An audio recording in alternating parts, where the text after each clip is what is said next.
സ്പെഷ്യലായിട്ട് എന്തെങ്കിലും ഒരു വെറൈറ്റി ചെയ്യണമെന്ന് അതിയായ ആഗ്രഹം ഉണ്ടായിരുന്നു കേട്ടോ.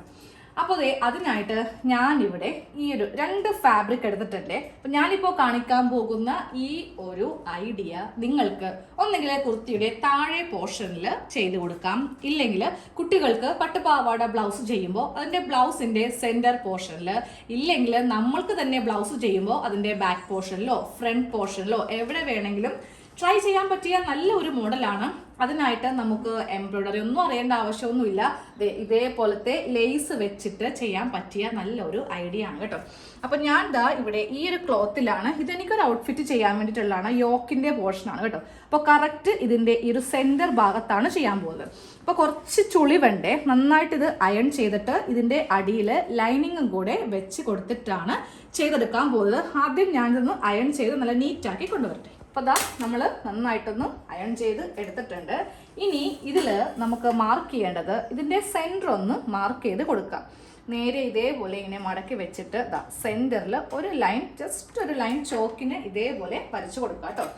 എന്നിട്ട് ഒരു റൗണ്ട് ഷേപ്പ് കിട്ടാൻ വേണ്ടിയിട്ട് ഞാൻ ഇതേപോലത്തെ ഒരു പാത്രം എടുത്തിട്ടുണ്ട്. ഈ പാത്രം ഇങ്ങനെ വെച്ചിട്ട് ഒരു ചോക്കിന് ഇങ്ങനെ ഒന്ന് വരച്ച് കൊടുക്കുക. അപ്പം ഞാൻ വൈറ്റാണ് കേട്ടോ ചോക്ക് എടുത്തിരിക്കുന്നത്.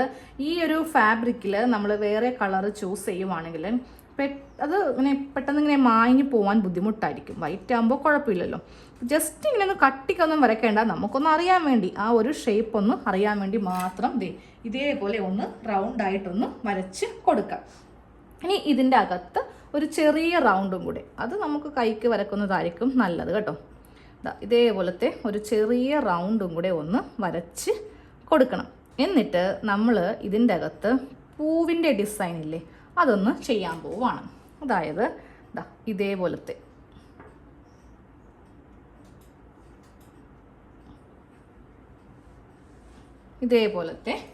റൗണ്ട് ഒന്ന് ഫുള്ളായിട്ട് വരച്ചു കൊടുക്കുക. അപ്പോൾ ഇതേപോലെ ഇങ്ങനെ ഒന്ന് ഒരു സൺഫ്ലവറിൻ്റെ ആ ഒരു ഷേപ്പിൽ ഇങ്ങനെ ഒന്ന് വരച്ച് കൊടുത്തോട്ടോ. ചിലതിലൊക്കെ കുറച്ച് ഡിഫറൻസ് ഉണ്ട്, പക്ഷെ തയ്ച്ച് വരുമ്പോൾ അങ്ങനെ അറിയത്തില്ല. നമ്മൾ കൈക്ക് തന്നെയാണ് വരച്ച് കൊടുത്തത്. ടേപ്പ് വെച്ച് നോക്കുമ്പോൾ നിങ്ങൾക്ക് ആ ഒരു രീതി മനസ്സിലാവും. ഇതിന് പ്രത്യേകം ഒരു എന്താ പറയുക, എന്തെങ്കിലും ആർട്ട് ചെയ്യാൻ വേണ്ടിയിട്ടുള്ള ഒന്നും നമ്മുടെ കയ്യിലില്ല. ഞാൻ കൈക്ക് ഇങ്ങനെ വരച്ച് ഒന്ന് പോയെന്നേ ഉള്ളൂ. ഇതിൽ കുറച്ച് വ്യത്യാസം ഉണ്ട് എന്ന് പറഞ്ഞിട്ട് ഒരു പ്രശ്നവും ഇല്ല. നമ്മൾ ഈ ഒരു ലേസ് വെച്ച് ഇതങ്ങ് ഒന്ന് നല്ല ഫിനിഷ് ചെയ്യാൻ പോവാണേ.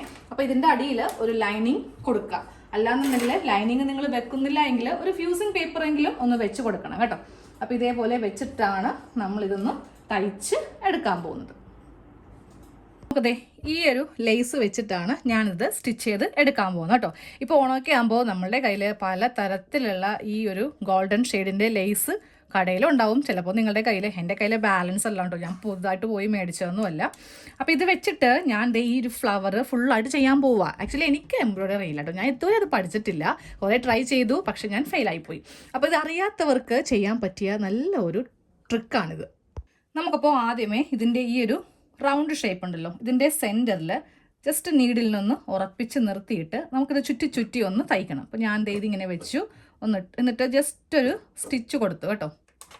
ജസ്റ്റ് ഞാൻ തയ്ച്ച് നിർത്തിയേ. എന്നിട്ട് നമ്മളിത് ഈ ഒരു ഷേപ്പ് അനുസരിച്ചിട്ട് ചുളുങ്ങിയൊന്നും പോവാതെ ഇതേപോലെ ഇങ്ങനെ ഒന്ന് റൗണ്ട് ചെയ്ത് തയ്ച്ച് എടുക്കണം കേട്ടോ. സ്ലോ ആയിട്ട് ഇത് പറ്റുള്ളൂ, അങ്ങനെ ഫാസ്റ്റായിട്ടൊന്നും നമുക്കിത് ചെയ്ത് ഫിനിഷ് ചെയ്യാൻ പറ്റില്ല. ഇതേപോലെ ഇങ്ങനെ ചുരുട്ടി തയ്ച്ച് എടുക്കാം.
ഈ ഒരു ഫ്ലവറിന്റെ ഡിസൈൻ ഫുള്ളായിട്ട് തയ്യൽ മെഷീനിൽ സ്റ്റിച്ച് ചെയ്ത് എടുത്തിട്ടുണ്ട്.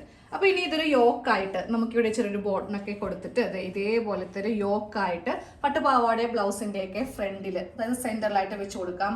ഇനിയിപ്പോൾ ചെറിയ പൂക്കളാണെങ്കിൽ നമുക്ക് സ്ലീവ്സിലും അതുപോലെ ബാക്ക് നെക്കിൻ്റെ പോർഷനിലൊക്കെ വെച്ച് കൊടുക്കാം. അങ്ങനെ എവിടെ വേണമെങ്കിലും നമുക്കിത് ഇതേപോലെ ഒന്ന് തയ്ച്ച് കൊടുക്കാവുന്നതാണ്. ചെറിയ ലേസ് ആണ് എടുക്കുന്നതെങ്കിൽ കുഞ്ഞി പൂക്കൾ കൊടുക്കാം. നിങ്ങളുടെ ഓരോ ക്രിയേറ്റിവിറ്റി അനുസരിച്ചിട്ട് ചെയ്യാം കേട്ടോ. അപ്പോൾ ഇതേപോലെ നമുക്ക് സാധാ മെഷീനിലും ചെയ്യാൻ പറ്റും എന്നതാണ് നമ്മുടെ ഇന്നത്തെ വീഡിയോയുടെ കണ്ടന്റ് കേട്ടോ. അപ്പോൾ എല്ലാവരും ഇതൊന്ന് ട്രൈ ചെയ്ത് നോക്കിയിട്ട് അഭിപ്രായം എന്താണെങ്കിലും അറിയിക്കണേ. താങ്ക്